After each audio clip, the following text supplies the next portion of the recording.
정약용 선생은 이미 200년 전에 우리에게 이런 지혜를 남겨주셨습니다. 첫 번째, 말만 번지르르 하고 행동에 따르지 않는 사람. 정약용 선생은 이렇게 말씀하셨습니다. 말이 앞서고 행함이 뒤따르지 않는 자와는 함께하지 말라. 여러분 주변에도 계시지 않나요? 항상 큰 소리 치며 큰 계획을 이야기하지만 정작 작은 약속 하나도 제대로 지키지 않는 사람들 말입니다. 이런 사람들의 특징은 자신의 말에 책임을 지지 않는다는 것입니다.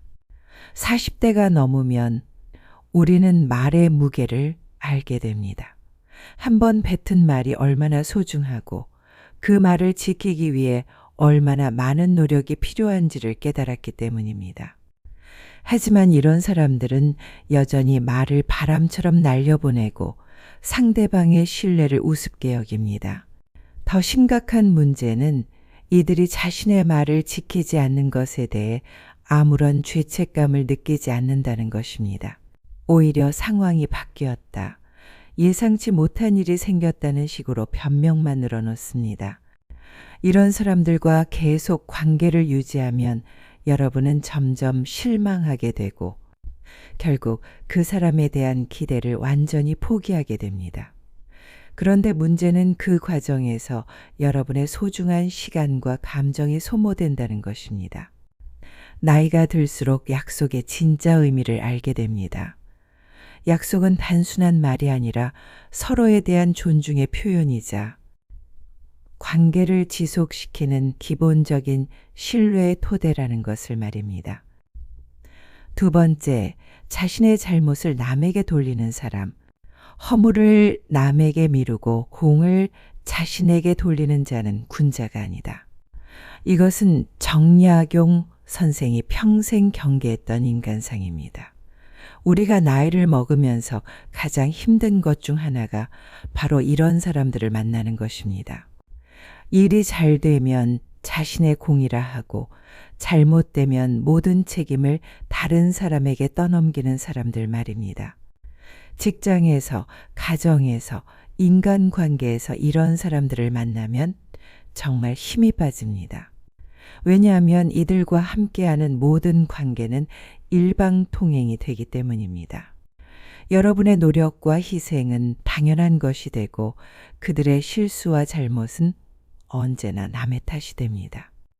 이런 사람들의 교묘함은 처음에는 잘 드러나지 않는다는 것입니다. 작은 일들에서는 별것 아닌 것처럼 보이지만 중요한 순간이 오면 본색이 드러납니다. 프로젝트가 실패하면 제가 말씀드렸잖아요. 팀워크가 안 되면 다른 사람들이 협조를 안 해서 약속을 못 지키면 갑자기 상황이 바뀌어서 이런 식입니다. 더욱 안타까운 것은 이런 사람들이 자신의 행동에 대해 진정한 성찰을 하지 않는다는 것입니다. 잘못을 인정하고 개선하려는 노력 대신 항상 외부 요인을 탓하며 자신을 합리화합니다. 40대가 넘으면 우리는 실수에 대한 태도가 그 사람의 진짜 인품을 보여준다는 것을 알게 됩니다. 실수는 누구나 할 수 있지만 그 실수를 어떻게 받아들이고 처리하느냐가 그 사람의 됨됨이를 결정합니다. 세 번째, 겉과 속이 다른 이중적인 사람. 정약용 선생은 표리부동한 자와는 깊은 교제를 하지 말라고 경고하셨습니다. 앞에서는 친한 척하면서 뒤에서는 험담을 일삼는 사람. 여러분 앞에서는 칭찬하면서 다른 곳에서는 여러분을 깎아내리는 사람들입니다. 이런 사람들의 공통점은 자신의 이익에 따라 얼굴을 바꾼다는 것입니다. 우리가 40대가 넘으면서 가장 소중하게 여기게 되는 것이 바로 진정성입니다. 가식 없는 관계, 진심이 통하는 대화의 소중함을 알게 되죠. 하지만 이런 이중적인 사람들은 우리의 그런 진심을 이용합니다. 여러분의 솔직함과 신뢰를 자신들의 목적 달성을 위한 도구로 사용하는 것입니다. 이런 사람들의 특징을 자세히 보면 상황에 따라 말이 바뀝니다. A와 이야기할 때는 A에게 유리한 말을, B와 이야기할 때는 B에게 유리한 말을 합니다. 그리고 그 과정에서 서로를 이간질시키며 자신은 안전한 위치에서 이익을 취합니다. 더 교묘한 경우에는 겉으로는 중립을 지키는 척하면서 실제로는 양쪽 모두에게서 정보를 빼내어 자신의 권력을 키우는 사람들도 있습니다. 이런 사람들과 함께하면 언젠가는 배신당할 수밖에 없습니다. 나이가 들수록 가면을 쓴 사람들을 구분하는 능력이 중요해집니다. 진짜 친구는 어려울 때도 같은 모습으로 여러분 곁에 있는 사람입니다. 네 번째, 끊임없이 불평불만만 하는 사람. 항상 원망하고 불평하는 자 곁에는 머물지 말라. 세상에는 두 종류의 사람이 있습니다. 문제를 보면 해결책을 찾는 사람과 문제를 보면 더 큰 문제를 만드는 사람입니다. 정약용 선생이 경계하신 것은 바로 후자입니다. 이런 사람들과 함께 있으면 여러분의 에너지가 고갈됩니다. 그들은 모든 상황을 부정적으로 해석하고 항상 누군가를 원망하며 세상이 자신에게 불공평하다고 생각합니다. 더 큰 문제는 그들의 부정적 에너지가 전염된다는 것입니다. 40대가 넘으면 우리는 시간의 소중함을 알게 됩니다. 남은 인생이 그렇게 길지 않다는 것을 깨달았을 때 이런 에너지 뱀파이어들과 시간을 보내는 것이 얼마나 아까운 일인지 절실히 느끼게 됩니다. 이런 사람들의 문제는 단순히 부정적이라는 것이 아닙니다. 문제 해결에 대한 의지가 없다는 것입니다. 불평불만은 하지만 실제로 상황을 개선하려는 노력은 하지 않습니다. 오히려 현재의 불만족스러운 상황을 유지하면서 계속 불평할 거리를 찾아다닙니다. 더 심각한 것은 이런 사람들이 다른 사람들의 성공이나 행복을 보면 더욱 부정적이 된다는 것입니다. 남이 잘 되는 것을 보며 저 사람은 운이 좋아서, 저 사람은 배경이 있어서라며 폄하하려 합니다. 진짜 건전한 사람은 어려움이 있어도 해결 방안을 찾으려 노력하고 다른 사람의 성공에서 배움을 얻으려 합니다. 다섯 번째, 자신의 이익만 추구하는 이기적인 사람. 오직 자신의 이익만을 생각하고 다른 사람의 처지는 헤아리지 않는 자와는 사귀지 말라. 이런 사람들의 특징은 관계를 손익계산서로 본다는 것입니다. 자신에게 도움이 되면 친하게 지내고 도움이 안 되면 언제 그랬냐는 듯이 외면합니다. 우리가 나이가 들면서 깨닫게 되는 것 중 하나가 진정한 관계의 가치입니다. 서로 도움을 주고받는 것이 관계의 전부가 아니라 함께 기뻐하고 함께 아파할 수 있는 마음의 교감이 더 중요하다는 것을 알게 됩니다. 하지만 이기적인 사람들은 이런 감정적 교감을 이해하지 못합니다.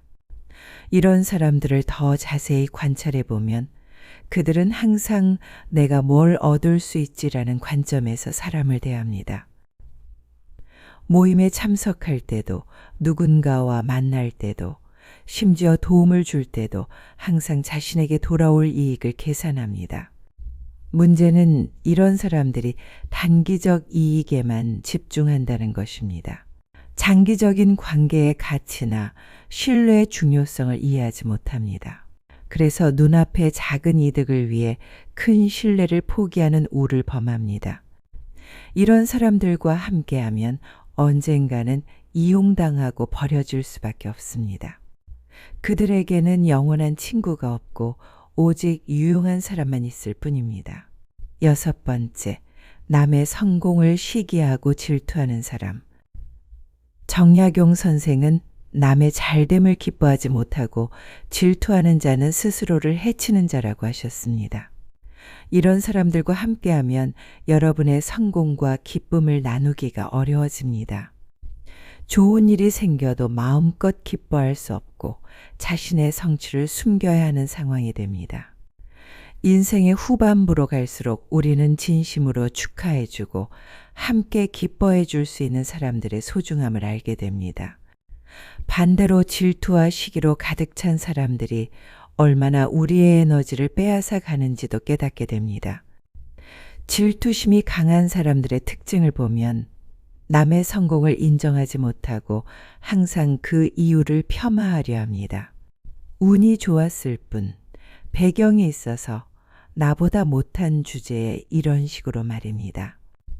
더 심각한 것은 이런 사람들이 은근히 남의 발목을 잡으려 한다는 것입니다. 직접적으로 방해하지는 않지만 뒷담화를 통해 평판을 깎아내리거나 중요한 정보를 전달하지 않거나 협력을 거부하는 식으로 방해 공작을 벌입니다. 이런 사람들과 함께하면 성공해도 기쁘지 않고 실패하면 더욱 힘들어집니다. 성공할 때는 축하받지 못하고 실패할 때는 은근한 쾌감을 느끼는 사람들이기 때문입니다. 진정한 동반자는 여러분의 성공을 자신의 일처럼 기뻐하고 실패할 때는 진심으로 위로해 주는 사람입니다. 7번째, 신뢰를 저버리는 사람. 약속을 가볍게 여기고 믿음을 저버리는 자와는 깊은 관계를 맺지 말라. 신뢰는 관계의 기초입니다. 특히 우리 나이가 되면 더욱 그렇습니다. 젊었을 때는 배신당해도 다시 일어설 힘과 시간이 있었지만 이제는 다릅니다. 한 번 깨진 신뢰를 회복하기에는 남은 시간과 에너지가 너무 소중합니다. 신뢰를 저버리는 사람들의 특징을 보면 작은 약속부터 지키지 않습니다. 조금 늦을게, 다음에 갚을게, 비밀로 해달라고 했는데 이런 작은 배신들이 쌓이다가 결국 큰 배신으로 이어집니다. 더 교묘한 경우에는 신뢰를 이용해서 더 큰 이익을 얻으려는 사람들도 있습니다.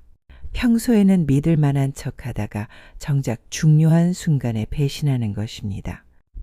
이런 경우가 더 상처가 큽니다. 40대가 넘으면 신뢰의 진짜 가치를 알게 됩니다. 신뢰는 하루아침에 쌓이는 것이 아니라 오랜 시간에 걸친 일관된 행동의 결과라는 것을 말입니다. 그리고 한 번 깨진 신뢰는 복구하기 매우 어렵다는 것도 알게 됩니다. 8번째, 과도한 감정 기복을 보이는 사람. 정약용 선생은 감정 조절의 중요성을 강조했습니다. 희로애락이 절도를 넘으면 화를 부른다고 했습니다. 감정 기복이 심한 사람들과 함께하면 늘 긴장해야 합니다. 언제 기분이 바뀔지 모르고 그때마다 주변 사람들이 그 여파를 감당해야 하기 때문입니다. 이런 사람들은 기분이 좋을 때는 세상 모든 사람이 좋아 보이지만 기분이 나쁠 때는 사소한 일에도 과도하게 반응합니다. 더 문제는 그들의 감정에 다른 사람들이 휘둘린다는 것입니다. 40대가 넘으면 정서적 안정감의 소중함을 알게 됩니다. 예측 불가능한 감정 기복을 가진 사람과 함께하는 것은 정신적으로 매우 피로한 일입니다. 9번째, 남의 사생활을 캐묻고 간섭하는 사람. 정약용 선생은 적절한 거리와 예의의 중요성을 강조했습니다. 과도하게 사생활을 캐묻고 간섭하는 사람들이 있습니다. 겉으로는 관심과 친밀감의 표현이라고 하지만 실제로는 호기심을 충족하거나 정보를 수집하려는 의도가 있는 경우가 많습니다. 이런 사람들은 경계선을 지키지 못합니다. 상대방이 불편해하는 표정을 짓거나 대답을 회피해도 계속 캐묻습니다. 그리고 얻은 정보를 다른 곳에서 화제로 삼기도 합니다. 10번째, 자기 자랑과 과시를 일삼는 사람. 정약용 선생은 겸손의 덕목을 강조했습니다. 자랑하는 자는 오래가지 못한다고 했습니다. 끊임없이 자기 자랑을 하는 사람들과 함께하면 피로해집니다.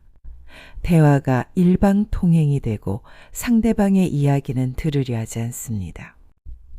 더 문제는 이런 사람들이 남의 성취는 폄하하면서 자신의 것은 과장하려는 경향이 있다는 것입니다.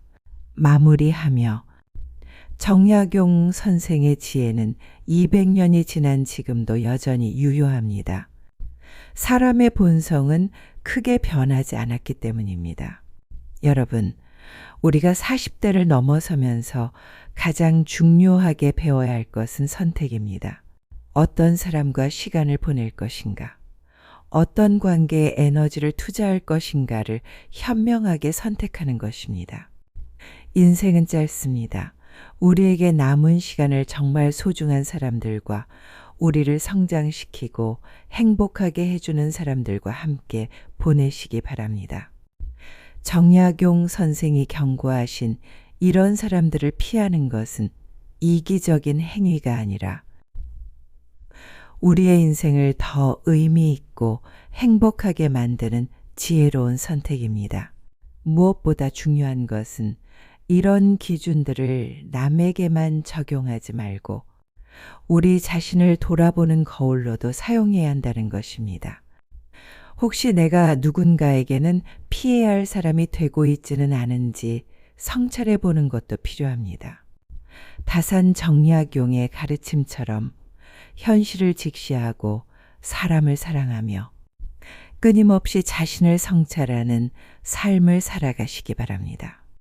오늘도 여러분의 인생에 진정으로 소중한 사람들과 함께 하시고 서로를 격려하고 응원하는 아름다운 하루 보내시기 바랍니다. 구독과 좋아요는 이 작은 이야기들을 계속 전하는 데 큰 힘이 됩니다. 감사합니다.